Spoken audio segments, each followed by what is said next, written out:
Pak Imam. Selamat malam, Mas Haris. Apa kabarnya, Pak? Alhamdulillah, Mas Haris. Alhamdulillah baik, bagus, sehat.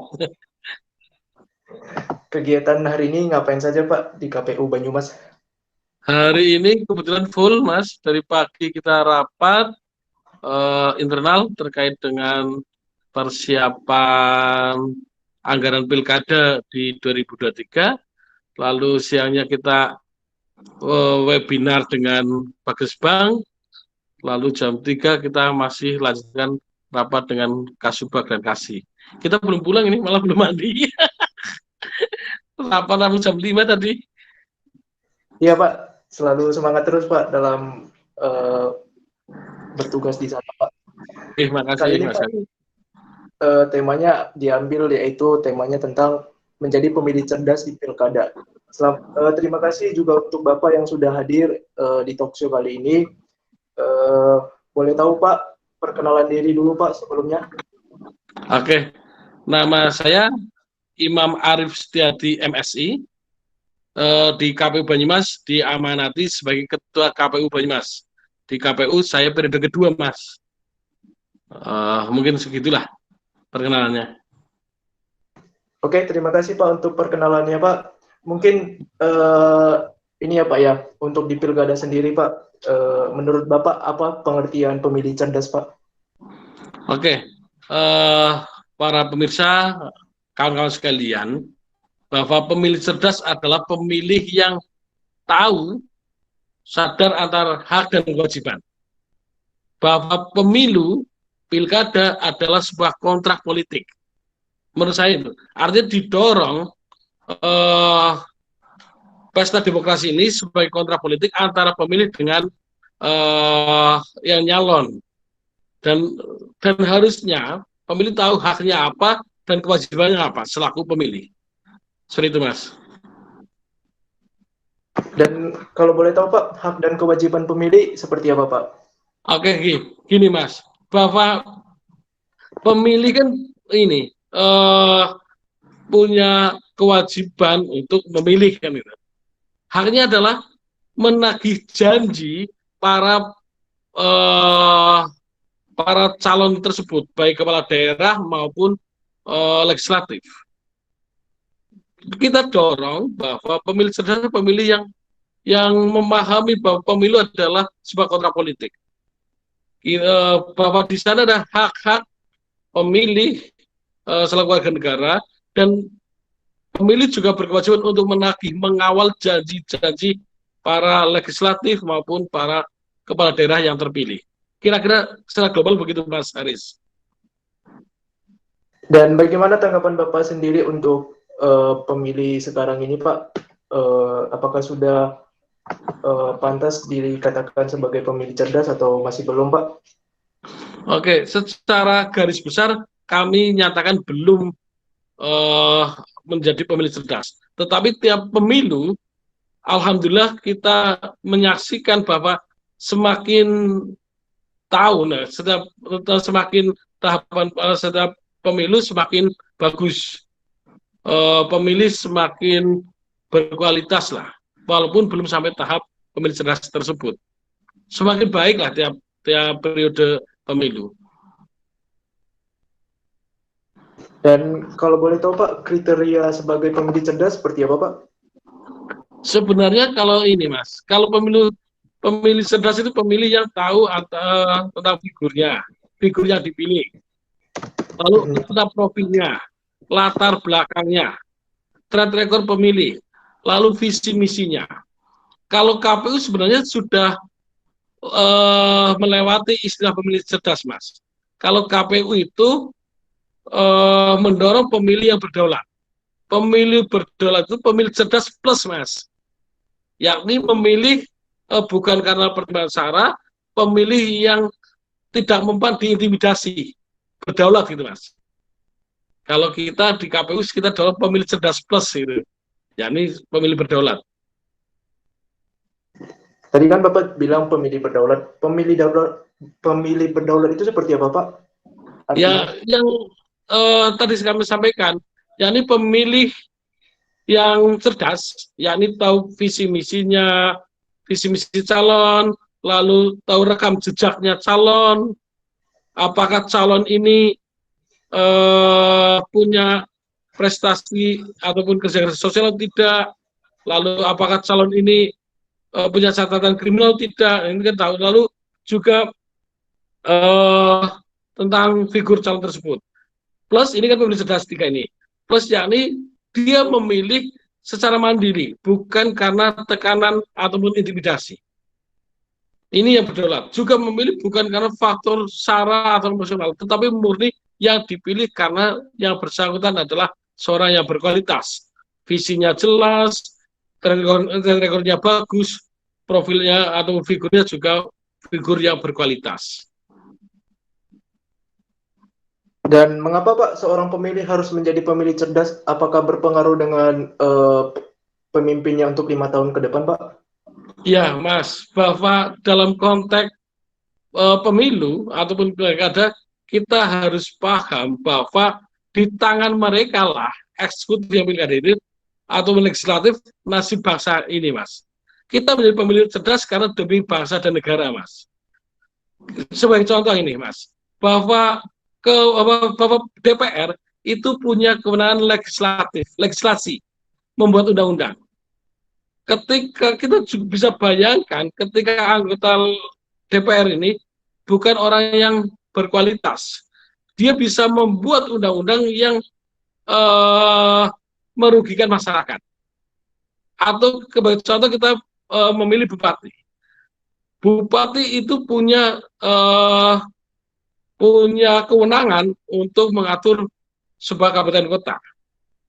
Juga punya kewenangan anggaran, mengelola anggaran. Kita bisa akan menyaksikan ketika pilihan kita kita bukan pemilih cerdas, maka bupati yang kita pilih bupati yang sembrono untuk mengelola anggaran daerah tersebut sesuai dengan kehendak mereka.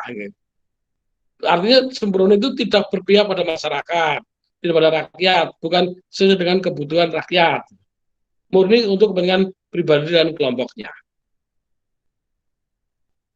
Dan bagaimana tanggapan Bapak sendiri tentang calon kepala daerah yang hanya mementingkan kepentingan pribadi dan kepentingan partai, Pak, di dalam pemilu? Ini di awal kan saya sampaikan, pemilih cerdas itu pemilih yang tahu hak dan kewajiban.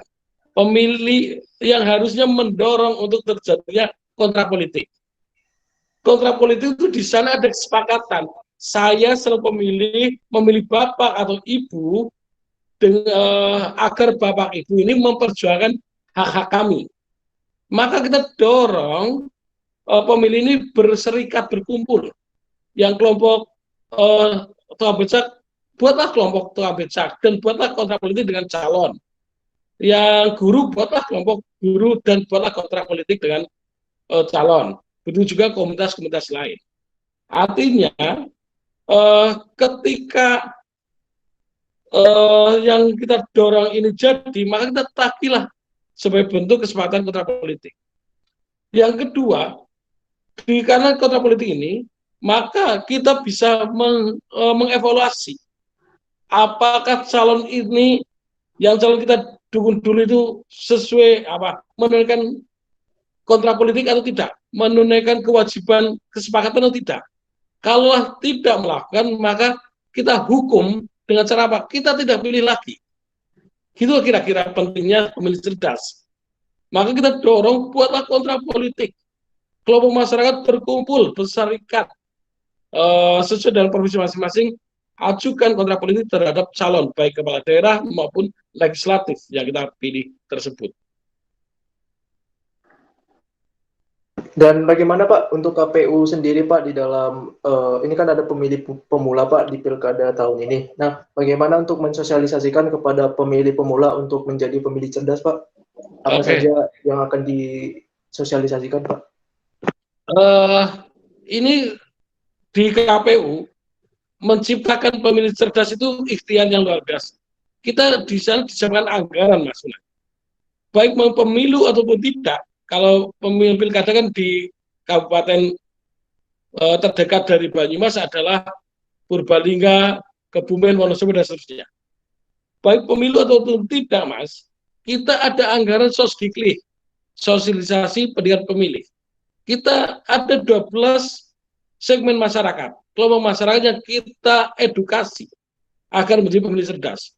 Di sana ada pemilih pemula, ada kelompok marginal, ada perempuan, ada kelompok agamawan, ada netizen, dan banyak, Mas. Ikhtiar, artinya ikhtiar kami menciptakan ataupun menjadikan pemilih cerdas adalah ikhtiar yang setiap saat, Mas. Tiap saat, baik ada tahapan pilihan atau tidak, kita lakukan itu.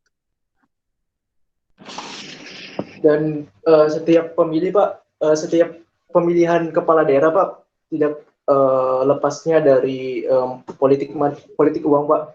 Nah, seperti apa, Pak, untuk cara KPU sendiri supaya para pemilih tidak terjerumus dengan politik uang, Pak, supaya mereka memilih sesuai dengan kriteria-kriteria yang sudah ditentukan oleh KPU sendiri, Pak? Oke, gini, Mas. Memang sebuah keprihatinan ya, Mas Haris dan para pemirsa. KPU Banyumas pernah mensurvei pemilih di tahun 2018. Surveinya menurut kami memprihatinkan hasilnya. Bahwa pemilih itu sadar bahwa money politik itu salah. Tetapi sebagian besar pemilih itu berharap dapat uang money politik. Ini kan problem. Dia sadar money politik salah, tetapi dia tidak akan menolak ketika ada pemberian money politik. Maka kita dorong sekali lagi, kita ikhtiar kita, sosdiklik ini, sosialisasi pendidikan pemilih ke berbagai kelompok masyarakat. Kita ajak dan kita bermitra dengan banyak komunitas. Ada organisasi masyarakat, ada LSM, ada media massa, ada berbagai komunitas-komunitas kita ajak untuk apa? Kata kunci tadi, kontrak politik. Daripada kita dapat uang cuma 50.000 atau 100.000 setelah itu menyaksikan kepala daerah yang korup, mending kita buat kontrak politik. Kontrak politik tadi sesuai dengan kepentingan kelompok yang kita perjuangkan. Kalau kita guru honorer misalkan, maka buatlah kontrak politik agar kepala daerah membuat kebijakan yang mensejahterakan guru honorer. Atau kalau kita ini petani, maka buatlah kelompok kontrak politik bagaimana kebijakan-kebijakan pemerintah berpihak pada petani. Kalau kita seniman, daripada terima cuma 50.000, 100.000, yang itu hanya satu hari habis, maka buatlah kontrak politik bagaimana pemerintah dengan kebijakannya dan anggarannya berpihak pada seniman dan budayawan. Kita sosialisasikan itu terus, kita dorong agar masyarakat sadar, buatlah kontrak politik daripada hanya menerima imbalan uang yang tidak seberapa. Berbicara tentang mahasiswa nih, Pak, mahasiswa kan juga banyak nih, Pak, yang menjadi pemilih. Nah, bagaimana cara mahasiswa juga, Pak, untuk mendorong masyarakat agar menjadi pemilih cerdas, Pak? Oke, mahasiswa kan sebagai status yang istimewa sebenarnya, Mas. Agen of change katanya, agen perubahan. Tentunya kita berharap banyak sebenarnya. Mahasiswa idealis. Karena idealisme mahasiswa itulah mengajak masyarakat untuk bersama-sama memperjuangkan idealismenya. Memperjuangkan idealismenya tadi, yakni daripada yakni apa? Carilah pemimpin yang berkualitas. Pemimpin yang jelas-jelas visi misinya berpihak pada rakyat. Carilah pemimpin yang track record-nya bagus. Track record bagus apa? Oh ya, pemimpin ini punya jejak bersama rakyat, punya jejak kerja-kerja sosial, misalkan. Punya jejak dia memang orang baik. Ini mahasiswa punya kontribusi besar untuk berperan besar untuk mencerdaskan masyarakat. Ini dan menurut kami mahasiswa, kalau bahasanya Ali Syariati, Rosan Fikir, Mas. Itu ada elit, ada tiga strata sosial, Mas. Ada elit, ada awam, dan ada kelompok masyarakat tercerahkan. Russell Vicker. Ya ini kelompok masyarakat ini mahasiswa, kelompok tengah itu mahasiswa yang tahu bahasa elit, tetapi bersama rakyat memperjuangkan aspirasi rakyat, tahu persoalan rakyat, dan ini tahu cara memperjuangkannya. Maka kami berharap mahasiswa turun bareng-bareng dengan masyarakat untuk memperjuangkan dan menghadirkan kepala daerah yang berkualitas. Dan bagaimana Pak dengan tokoh agama sendiri Pak, apakah harus menjadi contoh Pak terhadap masyarakat supaya masyarakat juga lebih cerdas lagi dalam memilih Pak? Ya, agamawan juga bagian dari elit Mas, kelompok yang tercerahkan itu. Maka agamawan juga punya pengikut, punya jamaah. Maka dan itu juga sekali lagi itu punya peran yang penting. Maka yang kita lakukan KPU lakukan adalah menggandeng begitu banyak kelompok masyarakat, orang-orang tokoh masyarakat, tokoh agama, tokoh muda, tokoh pers, untuk bersama-sama menciptakan pemilih cerdas, dengan endingnya adalah hadirnya kepala daerah yang berkualitas, yang berintegritas, dan berpihak pada masyarakat. Bukan berpihak pada cukong apa ya, Aris. Dan bagaimana Pak tanggapan Bapak sendiri, kan tokoh agama juga kadang-kadang ikut terlibat dalam isu SARA nih Pak. Bagaimana tanggapan Bapak sendiri Pak? Oke, ini PR bersama kita Mas. Ternyata memang harus realitanya ada seperti itu. Maka yang kita lakukan, ikhtiar kita adalah melakukan pendekatan pada mereka. Kita jelas, maka gini Mas, ada namanya koordinasi, ada pendekatan kepada agamawan ini, bahwa dan sebenarnya agama juga bagian dari yang dimanfaatkan oleh politisi, kan itu. Maka kita ajak yuk bareng-bareng menceritakan demokrasi yang berkualitas. Demokrasi yang berkualitas itu apa? Tanpa manuver politik, tanpa paksaan, tanpa intimidasi, sara, dan seterusnya. Dan kayaknya kesadaran itu, kita berharap kesadaran berpolitik tanpa sara itu kita berharap semakin bagus. Yani pilihlah yang berkualitas tanpa pertimbangan sara. Itu kalau bahasa kita pemilih yang berdaulat, Mas. Dan bagaimana Pak cara KPU sendiri Pak untuk menyadarkan masyarakat bahwa pemilu ini harus menjadi pemilu yang berkualitas dan pemilu yang mempunyai pemilih-pemilih yang cerdas Pak. Bagaimana Pak cara menyadarkannya supaya satu paket ini Pak, pemilu berkualitas dengan pemilih cerdas Pak? Nah, ini kan ikhtiar bareng Mas. Memang KPU sebagai sektor. Maka tadi kita sampaikan KPU bermitra dengan banyak pihak. Kita bermitra dengan mahasiswa, kita bermitra dengan LSM, kita bermitra dengan ormas, kita bermitra dengan media massa, kita bermitra dengan kelompok komunitas yang lain. Kita bersama-sama kita dorong bahwa ada agenda besar bangsa ini, yakni menciptakan demokrasi yang berkualitas, menciptakan pemilih yang cerdas, yang endingnya adalah pemimpin yang berintegritas. Pemimpin yang berintegritas, pemimpin yang berpihak pada kepentingan rakyat. Ini kerja bareng Mas. Kerja bareng Mas Haris dan kawan-kawan, selaku mahasiswa, kerja bareng kami dengan organisasi masyarakat, mitra-mitra KPU yang lain. Caranya yang kedua, ketika kita kerja bareng yang kita lakukan apa? Yakni menyadarkan tentang pentingnya sebagai pemilih yang berkualitas. Karena ketika pemimpin cerdas, pemimpin berkualitas, demokrasi berkualitas, maka negara Indonesia menjadi semakin makmur, Mas. Kok korelasinya sampai makmur gimana, Mas? Ini.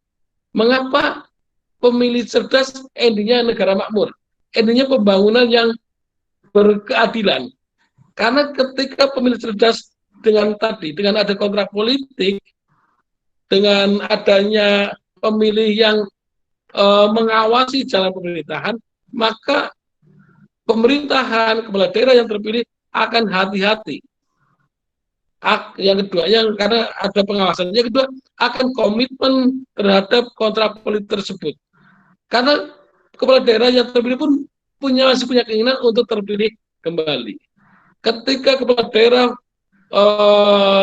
dalam kebijakannya berbela rakyat demi kesejahteraan rakyat, maka Indonesia menjadi makmur, gitulah. Kira-kira gitu, Mas. Dan negara mana Pak yang patut dicontoh oleh Indonesia Pak yang sudah sukses menjalankan pemilihan umum atau mungkin pilkada yang menghasilkan pemilih cerdas Pak? Oke, Mas. Kita kan demokrasi berbeda dengan demokrasi negara lain. Tetapi pemilu yang dilakukan kita juga sudah diapresiasi oleh banyak negara, Mas. Gini, maka yang harus dilakukan kita bukan mencontoh negara lain, tetapi bagaimana kita menjadi model menciptakan demokrasi yang berkualitas, pemilih yang cerdas, dan menghasilkan negara integritas yang negara kepala daerah ataupun kepala negara yang berintegritas. Kita yakin, Mas, bahwa Indonesia bisa melakukan itu, bahwa negara kita, Mas, pemilih Indonesia bisa menjadi pemilih yang berkualitas. Caranya apa? Ikhtiar tanpa lelah semua kelompok masyarakat, mahasiswa, agamawan, berbagai LSM, ormas, media massa, dan semua stakeholder untuk bersama-sama memperjuangkan agenda besar demokrasi berkualitas, pemilih cerdas, yang endingnya adalah kepala daerah atau pemerintah yang berintegritas. Gitu, Mas. Berbicara pilkada tahun ini Pak, bagaimana Pak untuk persiapannya Pak? Oke, kalau Banyumas tidak ada pilkada, Mas. Tetapi daerah-daerah lain tahapan sudah sesuai dengan mereka melakukan sesuai dengan tahapannya. Tahapan penyusunan data pemilih sudah selesai. Lalu pendaftaran pendaftaran calon sudah kemarin diumumkan. Kita tinggal tahapan yang lain, yakni tahapan penetapan calon, pengambilan nomor urut, kampanye, lalu sampai akhirnya adalah pencoblosan dan rekapitulasi serta penetapan hasil. Tetapi gini, Mas, kita juga senantiasa tekankan, kita sampaikan bahwa pilkada ini kan pilkada baru di tengah pandemi. Pengalaman pertama Indonesia, Mas, pilkada di tengah pagebluk kalau istilah orang Jawa. Maka komitmen KPU menghadirkan, menciptakan, menjalankan pilkada yang sehat dan pilkada yang selamat.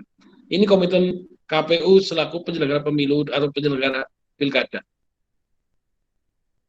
Dan apa saja Pak antisipasi yang sudah dilakukan oleh KPU sendiri Pak? Ini kan juga takutnya nih Pak menjadi klaster baru untuk COVID sendiri Pak. Oke, kita KPU dalam konteks pilkada di pandemi ini kita komitmen pilkada sehat, pilkada yang selamat. Caranya apa? Ikuti protokol COVID yang ditetapkan oleh pemerintah. Dan untuk ini Pak, berbicara anggaran nih Pak, bagaimana Pak? Apakah makin bertambah atau bagaimana Pak? Sekali lagi kami Banyumas tidak ada pilkada, Mas Haris, sehingga tetapi saya yakin KPU yang adakan pilkada anggarannya cukup memadai untuk pelaksanaan pilkada. Dan ini komitmen pemerintah selaku penyedia anggaran. Sejauh yang saya tahu, anggaran untuk pilkada di masing-masing daerah, kabupaten, kota itu cukup. Dan bagaimana tanggapan Bapak sendiri tentang ini kan juga di berita adanya bakal calon yang melanggar protokol kesehatan Pak? Bagaimana kita harus untuk bagi para pemilih Pak? Oke, kembalikan ke aturan yang ada, Mas. Aturan ada dan untuk pilkada ada PKPU, ada undang-undang, kembalikan ke sana, Mas. Kalau di Jawa Tengah kan saya memantau di Jawa Tengah atau yang terdekat di Perbangga, kita belum dapat informasi terkait calon yang terkena COVID ataupun positif COVID-19 tersebut. langkah apa Pak yang dilakukan KPU sendiri Pak nanti kalau misalnya ada bakal calon yang melanggar protokol kesehatan Pak? Gini, gini Mas Haris, bahwa Banyumas tidak dengan pilkada. Kalau sekedar pengetahuan bahwa semua calon didorong untuk berkampanye ataupun melaksanakan tahapan pilkada sesuai dengan protokol COVID. Tentunya akan disiapkan oleh sanksi-sanksi kalau melanggar protokol COVID. Kan KPU bermitra dengan ada di sana, ada Bawaslu, ada pemerintah, ada juga TNI Polri. Insya Allah ada treatment khusus, ada penanganan khusus terkait hal tersebut. Berbicara tentang pemilih lagi Pak, bagaimana Pak untuk pemilih yang sudah berumur Pak? Ini kan juga pemilih yang berumur pasti memilih partai, misalnya di Banyumas nih Pak, partainya ada PDI basisnya. Nah, bagaimana untuk menghilangkan cara berpikir masyarakat yang berumur gitu ya Pak ya? Karena mereka beranggapan bahwa Banyumas ini adalah basis PDI dan misalnya di daerah lain basis partainya apa seperti itu. Nah, bagaimana cara menghilangkan seperti itu Pak supaya tidak ada lagi? Oke, KPU tidak menjangkau ke situ Mas. Itu pilihan masyarakat. Bahwa ini suatu daerah menjadi basis partai A atau partai B atau partai Z itu adalah realita politik dan itu pilihan masyarakat. KPU menghargai pilihan masyarakat. Dan mengapa bisa terjadi Pak sampai sekarang ini Pak? Ya, karena itu masyarakat yang memilih Mas. Pilihan masyarakat. Boleh jadi misalkan karena cocok dengan ideologinya, cocok dengan apa programnya, atau cocok dengan figurnya. Sekali lagi itu pilihan masyarakat dan kita menghargai yang terjadi, Mas. Realita politiknya seperti itu. Dan apakah sudah diberi sanksi tegas Pak kepada pelanggar yang telah melakukan politik uang Pak dan isu sara Pak? Saat pemilu Banyumas kemarin Pak, sudah ada Pak tindakan tegasnya? Oke, kalau terkait pelanggaran kan ranahnya Bawaslu Mas. Ranahnya Bawaslu. Itu yang punya data siapa yang melanggar itu Bawaslu. Kita tidak berwenang menindak para pelaku politik. Itu wilayah Bawaslu. Dan bagaimana Pak supaya masyarakat juga nggak terpengaruh sih Pak dengan politik uang, kan karena politik uang ini sangat apa ya Pak ya, sangat berkaitan dengan ekonomi masyarakat Pak. Menghilangkannya Pak, bagaimana Pak supaya menghilangkan politik uang? Kita tadi sampaikan daripada menerima uang 50.000 satu hari habis, mending lakukanlah kontrak politik, yakni buat kesepakatan antar pemilih dengan calon.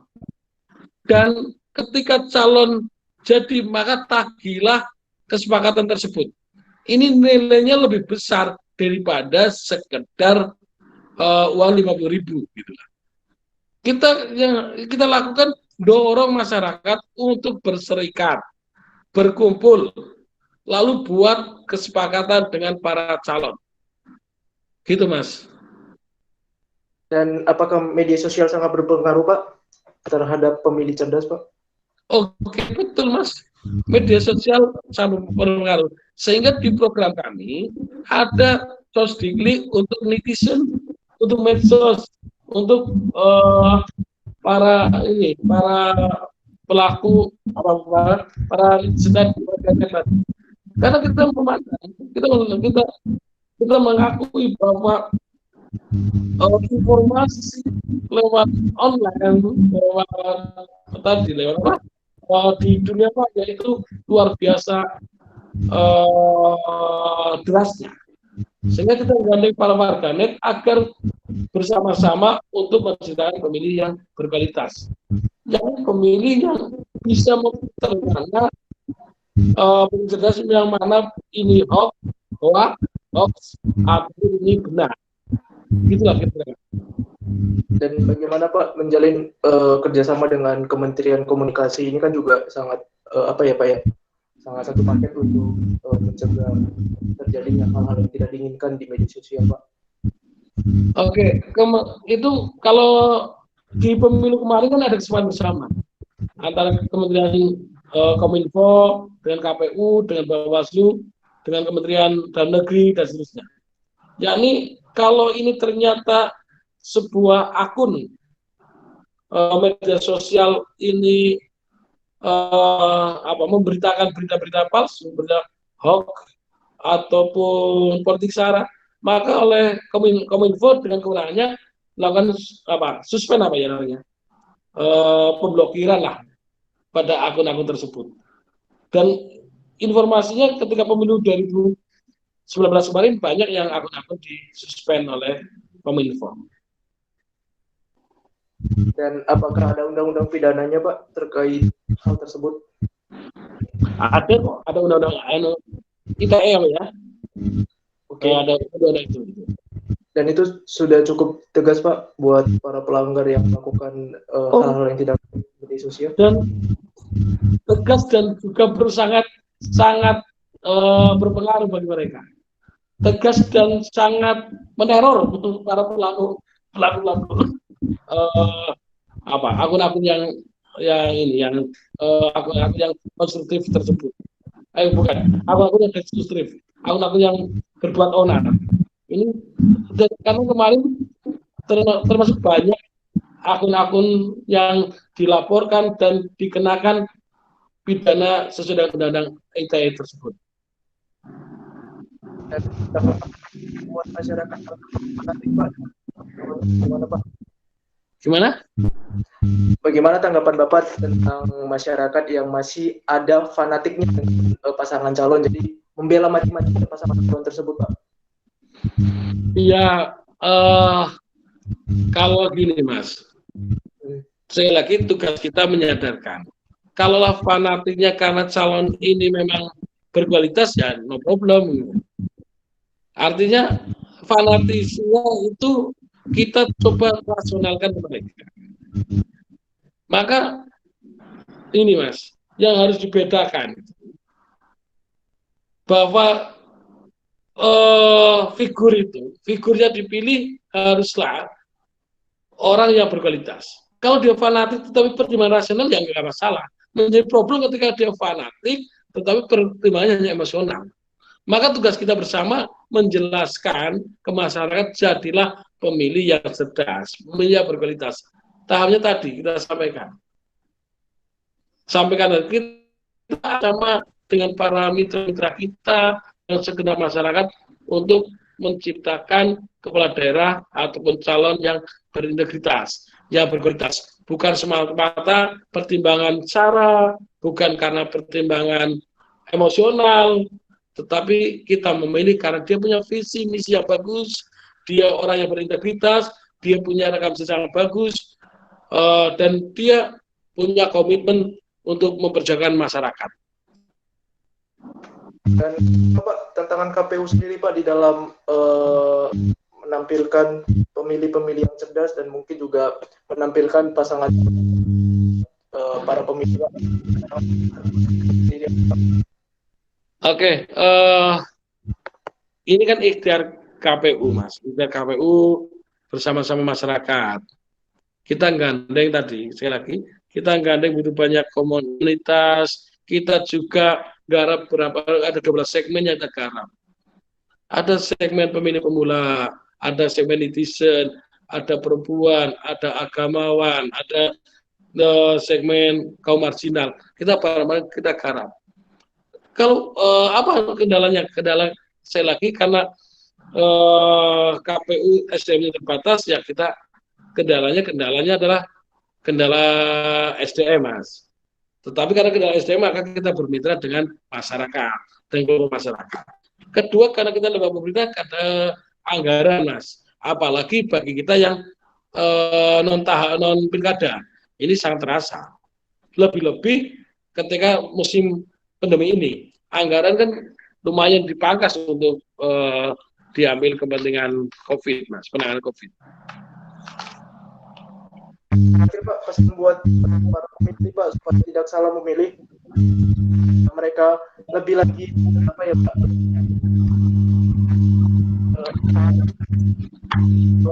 pilihnya nanti Pak. Gimana Mas? Halo, nggak jelas. Pesan buat Bapak buat para pemilih supaya lebih peduli dengan pasangan calon, memperhatikan pemimpin yang berkualitas Pak ke depannya. Oke, gini. Pesan kami pada pemilih, pemilih pemula, bahwa 1 menit saudara nyoblos itu akan berpengaruh terhadap 5 tahun, bahkan lebih dari itu, bisa 20 tahun nasib bangsa ini. Artinya, kalaulah Anda memilih, maka pemilih dan pemilih yang berkualitas, pemilih cerdas, pemilih yang berdaulat. Jangan asal milih. Pilihlah yang benar-benar calon yang berkualitas. Calon pahami programnya, visi misinya. Cari rekam jejaknya. Apakah ini orang yang punya rekam jejak bagus atau tidak? Dia punya prestasi sosial atau tidak? Dia melakukan kegiatan sosial atau tidak? Lalu rekam jejak, apakah ini pernah melakukan perbuatan kriminal atau tidak? Gitu kan?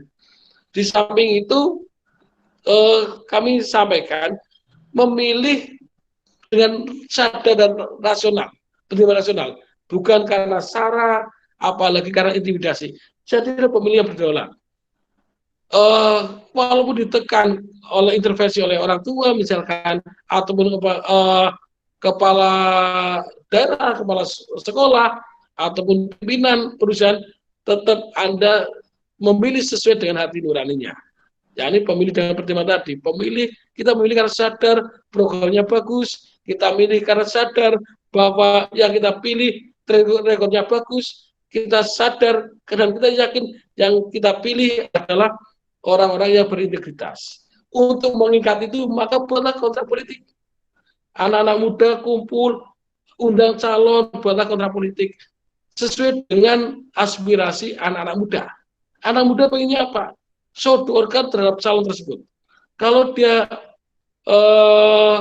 setuju dengan kontrak kita, apa yang kita ajukan, maka pilih.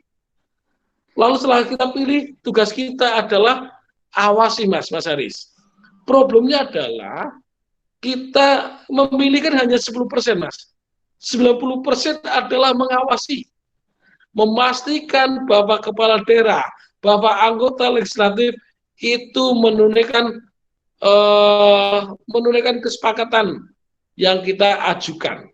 Atau pastikan kepala daerah, awasi kepala daerah, lalu legislatif untuk senantiasa mengambil kebijakan yang berpihak pada rakyat.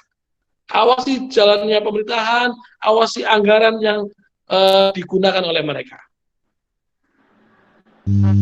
Untuk Mas Edo mau bertanya bagaimana? Siap. Monitor, mohon izin Pak Imam. Perkenalkan, nama saya Edo Pak. Saya juga warga Banyumas Pak, khususnya Sokaraja Kulon. Ini saya tertarik dengan tagline dari KPU yang mana dia memfokuskan pada kualitas dan kesamanya Pak. Yang saya pertanyakan ini kaitannya mengenai kualitas itu sendiri kan bisa dilihat dari segi partisipasi politiknya ya Pak, partisipasi politik dari pilkada itu sendiri. Nah, sedangkan kita ketahui bahwa pilkada tahun ini bukan di Banyumas ya, dari 270 daerah bukan bagian di Banyumas. Yang saya bertanyakan, ketika pilkada itu diadakan pada sebuah COVID-19, itu kan yang menjadi pertaruhan itu terkait partisipasi. Nah, menurut pandangan Pak Imam sendiri, bagaimana menciptakan suatu kualitas atau partisipasi politik itu agar tidak berbeda dari kondisi yang sebelum ataupun sesudah COVID. Soalnya kan dari ketika kita berkaca dari negara-negara lain, Prancis atau yang sudah melaksanakan pemilu itu partisipasinya 40%, Pak. Nah, yang menjadi kekhawatiran kan ketika pilkada di Indonesia itu partisipasinya sekitar 40% kan yang dikhawatirkan itu, yang menjadi pertanyaan saya bagaimana peran penyelenggara pemilu terkhusus terkait pemilu ini supaya partisipasi politik yang demikian di negara-negara lain itu tidak terjadi di Indonesia, Pak. Gitu, Pak. Terima kasih, Pak. Oke, gini, memang tantangan berat, Mas. Saya sampaikan tadi bahwa pilkada di era pandemi baru pertama, Mas. Dan bola-bali pimpinan kami sampai menyampaikan kepada KPU yang menyelenggarakan pilkada, ini tantangannya berat dan luar biasa. Butuh ekstra stamina, butuh fokus yang luar biasa. Dan saya yakin ikhtiar yang dilakukan oleh KPU kabupaten kota yang pilkada ini lebih dari yang dilakukan pada di luar musim pandemi. Mereka kita pantau di grup kami, mereka luar biasa melakukan sosialisasi terhadap kelompok masyarakat. Mereka juga kerjasama dengan yang saya sampaikan tadi, dengan pemerintah, Forkompinda, dengan TNI Polri, dengan masyarakat, dengan Ormas, dan LSM untuk bersama-sama memastikan partisipasi pemilih tetap terjaga secara bagus. Walaupun kita hanya berdoa, Mas, berharap semoga ke depan pilkada tanggal 9 Desember ini tetap partisipasinya bagus. Kita apresiasi, kita boleh dorong teman-teman, yuk kita bisa nyemangati, Mas, karena kita tidak pilkada, Mas, nyemangati dan seringkali disapa, tetap semangat, jaga kesehatan, dan komitmen KPU adalah pilkada selamat, pilkada sehat. Ini yang dilakukan oleh KPU 1. Ya, terima kasih Pak Imam. Oke, ada lagi yang pengen bertanya atau sudah? Boleh banyak, Bang. Oke, Bang Paul, boleh. Silakan, Bang. Selamat malam, Bang. Kebetulan saya posisi saya sih di Medan. Bang, saya lihat sudah banyak sekali ini usulan-usulan agar pilkada ini ditunda. Itu pendapat Bapak bagaimana? Oke, Pak. Itu tentunya usulan itu sudah masuk ke pimpinan kami.